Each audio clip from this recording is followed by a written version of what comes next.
कक्षा 12वीं में हम लोग पढ़ रहे थे लेसन 9 उपसहसमझी यौगिक। इसमें ये पीरियड कौन सा पीरियड है? Second period. फर्स्ट पीरियड में हम लोग देखे थे परिभाषा अंतर और उपसहसमझी यौगिक का कितना नाम बताया था मैं। इसी को समन्वयन यौगिक कहते हैं, इसी को जटिल यौगिक कहते हैं और इसी को संकुल यौगिक कहते हैं। इंग्लिश में कोऑर्डिनेशन कंपाउंड कहते हैं। इसमें उपयोग होने वाले कुछ पारिभाषिक शब्द हैं जिसको जानना अति अनिवार्य है। जब तक छोटी छोटी परिभाषाएं को आप नहीं समझोगे, परिभाषाएं आपको क्लियर नहीं होगा तो ये पाठ आपको बहुत कठिन लगेगा।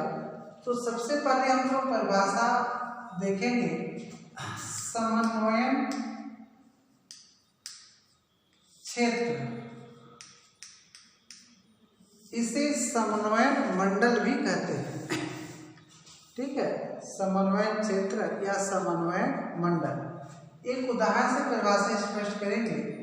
ये एक यौगिक है K4 FeCN6। इसको ऐसे पढ़ते हैं K4 FeCN6। ठीक, तो इस समन्वयन यौगिक माने उपसहसमझी यौगिक में देखेंगे कि ये जो बड़ा कोष्ठक दिख रहा है यहाँ से यहाँ तक के जो आयन है, ये जो क्षेत्र है पूरा बड़ा कोष्ठक वाला, उसे भी क्या कहते हैं? समन्वयन क्षेत्र कहते हैं। पर परिभाषा कैसे लिखेंगे देखोगे आप लोग। संकुल यौगिक, ये यौगिक है, आयनित करोगे तो ऐसा हो जाएगा 4K प्लस धनायन और प्लस FeCN6, ये ऋण आयन। ठीक है, तो समन्वयन क्षेत्र के अंतर्गत कौन है? आयन है। ये पूरा यौगिक कहलाएगा, इतना क्षेत्र आयन कहलाएगा। तो संकुल यौगिक या संकुल आयन केंद्रीय धातु परमाणु, एक केंद्रीय धातु परमाणु है आयरन। धातु सब सोना अधातु नहीं है।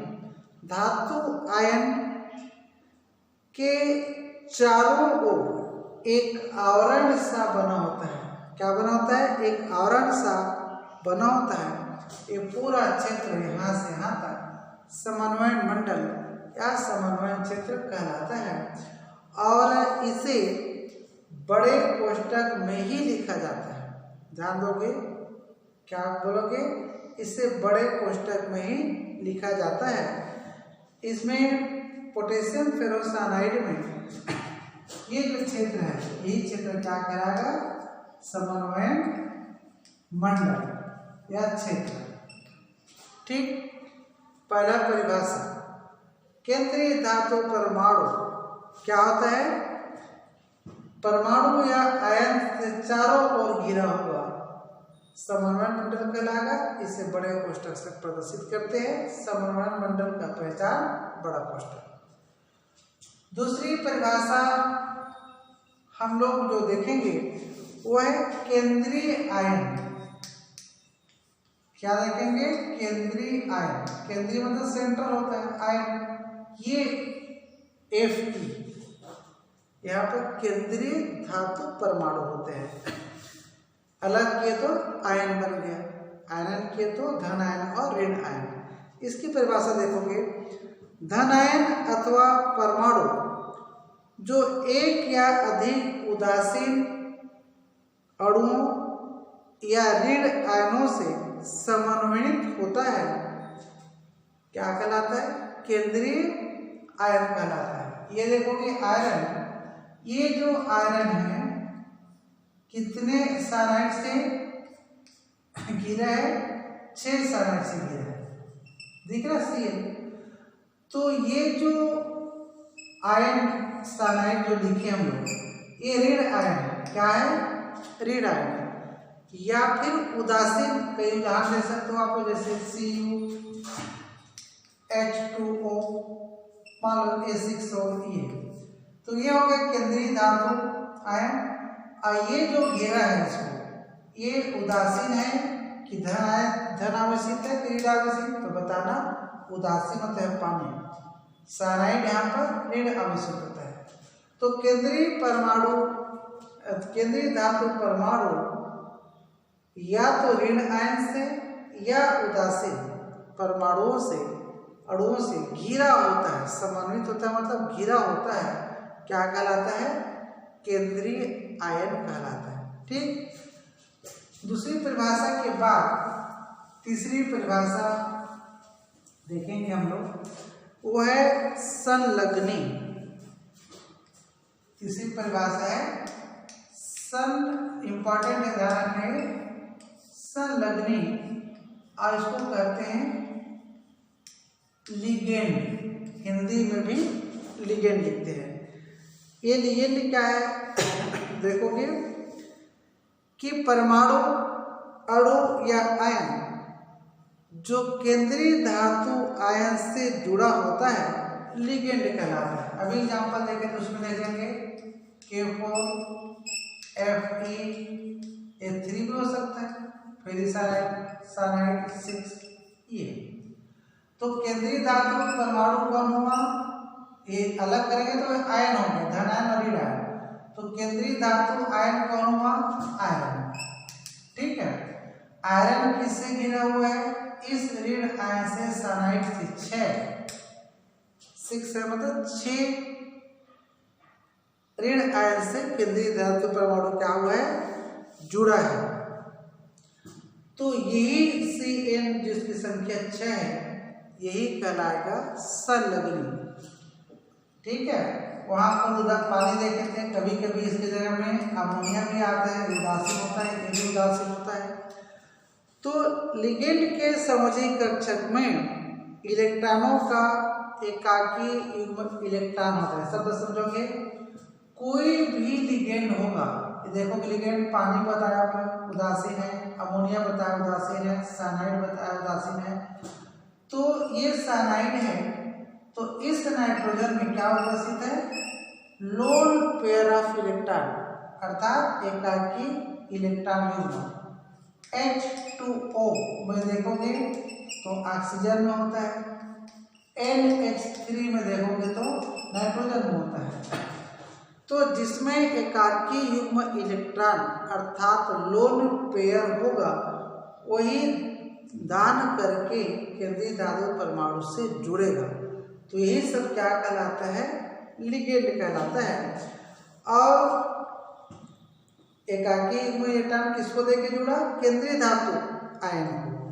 लिगेंड कहलाता है। लिगेंड में वह परमाणु जो वास्तव में इलेक्ट्रॉन युग्म देता है वो कहलाता है दाता परमाणु। तो इसमें तो कौन देगा? H2O में ऑक्सीजन, NH3 में N, Cn में C।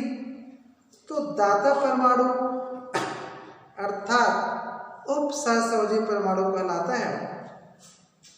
Nitrogen, oxygen, sulphur, hydrogen, ये सब में लोन पेयर ऑफ इलेक्ट्रॉन होता है, ये देने वाला परमाणु और दे करके जुड़ता है। तो ये सब किसके अंतर्गत आएंगे? लिगेंड के अंतर्गत आएंगे, दाता परमाणु के अंतर्गत आएंगे। दाता परमाणु के आधार पर लिगेंड का वर्गीकरण करते हैं। तो वर्गीकरण, पहला वर्गीकरण होगा कि एक दंतुर लिगेंड, एक दंतुर लिगेंड, एक माने मोनो, दंतुर माने डेंटेट। ठीक है, एक दंतुर लिगेंड किसे कहेंगे आप लोग देखोगे, जैसे NH3, ये अमोनिया है ना, ये अमोनिया है। अष्टक पूरा करने के लिए 8 चाहिए, 2 2 4 2 6 और 2 8। तो कितना इलेक्ट्रॉन युग्म, कितना एकाकी युग्म इलेक्ट्रॉन इसके पास है? इसी को लोन पेयर ऑफ इलेक्ट्रॉन कहते हैं। कितना है? एक है। तो इसी एक जोड़ी को दे करके केंद्रीय धातु परमाणु आयन से जुड़ेगा, तब बोलेंगे इसको एक दंतुर। वह आयन या वह उदासीन परमाणु जो केंद्रीय धातु आयन को एक इलेक्ट्रॉन युग्म प्रदान करके जुड़ता है उसे कहेंगे एक दंतु। अगर 2 इलेक्ट्रॉन युग्म प्रदान करेगा तो द्विदंतु। जैसे C2H4 ये ऑक्सीडेट आयन है, इसमें 2 ऋण होता है, ये 2 इलेक्ट्रॉन युग्म देके जुड़ता है तो इसको क्या कहेंगे? द्विदंतु। दंतु मतलब दाता, द्वि मतलब 2 लोन पेयर ऑफ इलेक्ट्रॉन अर्थात एकाकी इलेक्ट्रॉन प्रदान करके केंद्रीय धातु आयन से जुड़ेगा तो 2, 3 देता है तो त्रि, 4 देता है तो चतुष्क, 6 देता है तो हेक्सा और उससे अधिक देगा तो बोलेंगे बहुदंतुर लिगेंड। ठीक है, तो लिगेंड देखें संलग्नी, उसके वर्गीकरण भी देखें और इसके बाद हम लोग चौथा जो परिभाषा देखेंगे वो है कीलेट। कीलेट माने जैसे केकड़े का पंजा, कीलेट लिगेंड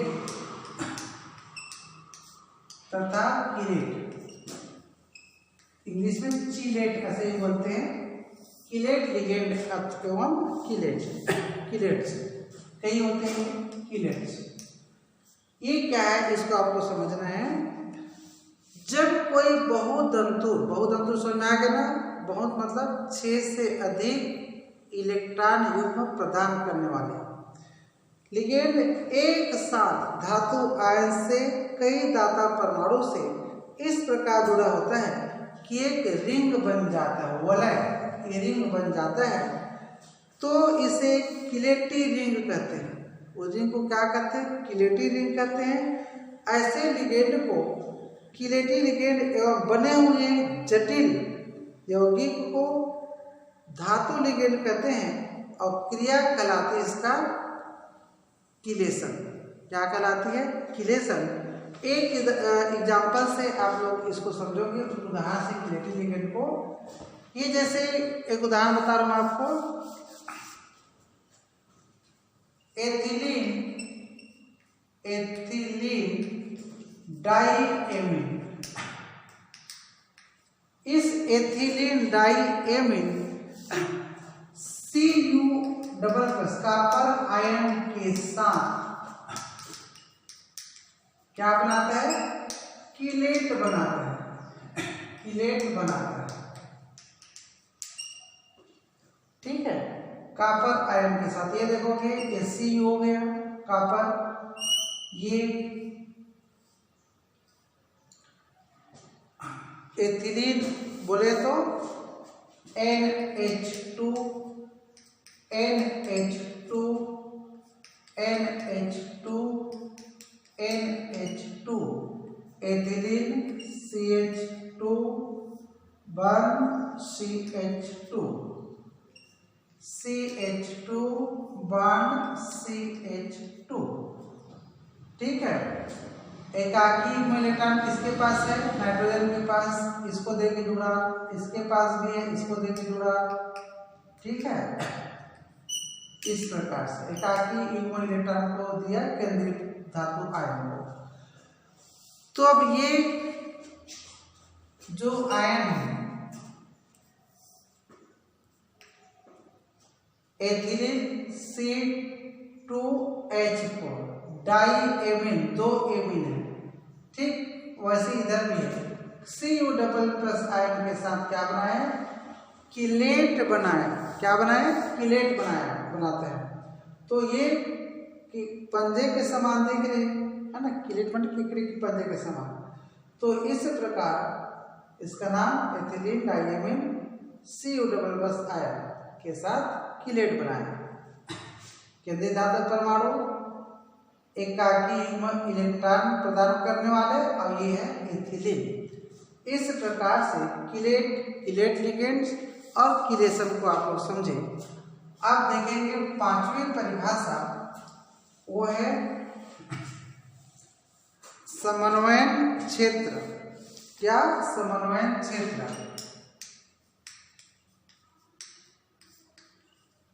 समन्वयन क्षेत्र, ठीक है। ये क्या देखोगे?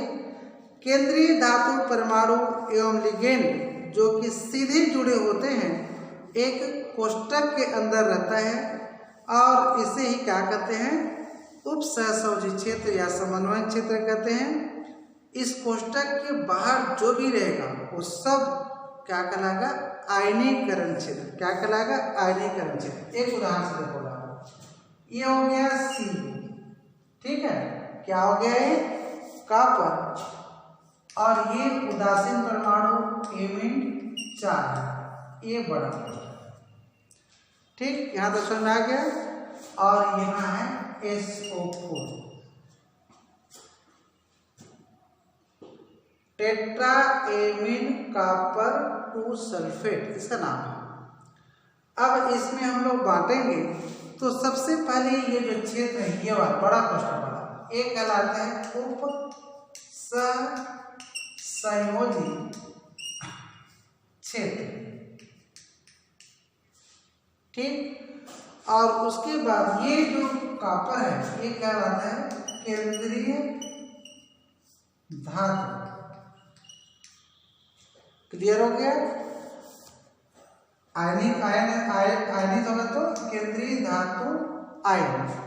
और ये जो NH3 है जो एकाकी युग्म इलेक्ट्रॉन इसको दिया, एक कहलाता है लिगेंड या संलग्नी। लिगेंड या संलग्नी। यहाँ पर जो 4 है एक कहलाता है समन्वयन संख्या। क्या कहलाता है? समन्वयन संख्या। आप बड़े कोष्ठक के जो बाहर है एक कहलाता है आयनीकरण क्षेत्र, ठीक है। इस प्रकार एक यौगिक में आपको अलग अलग पहचान करना है कि उपसहसंयोजी क्षेत्र है, केंद्रीय धातु आयन है, ये लिगेंड है, ये समन्वयन संख्या है, और जो भी बाहर होगा वो सब आयनीकरण क्षेत्र होगा, क्योंकि SO4 क्या बनाता है? डबल माइनस बनाता है। तो इस प्रकार ये समन्वयन क्षेत्र है। और लास्ट जो परिभाषा है वो है समन्वयन संख्या। लास्ट क्या है? समन्वयन संख्या। एक दंतुर लिगेंड की मूल संख्या जो केंद्रीय धातु आयन या धन आयन से उपसहसंयोजी बंधों द्वारा जुड़ी होती है समन्वयन संख्या कहलाती है। और आप लोग इसमें देखोगे इसकी समन्वयन संख्या कितनी है पूछे तो 4 बताना। यहाँ पर देख लेना, 6 रहेगा 6 बताना, 5 रहेगा 5 बताना, 3 रहेगा 3 बताना। एक कहलाता है समन्वयन संख्या। इस प्रकार हम जितने परिभाषाएं इसमें जो पढ़े हैं वो सभी का उपयोग इस पाठ में जब आगे मैं समझाऊंगा तो होगा, ठीक। यहाँ तक बहुत ध्यान से वीडियो देखोगे और एक एक शब्द क्लियर करोगे। पुस्तक का हेल्प भी ले सकते हो, और समझ में नहीं आ गया तो आप डायरेक्ट मेरे से भी पूछ सकते हो। Thank you.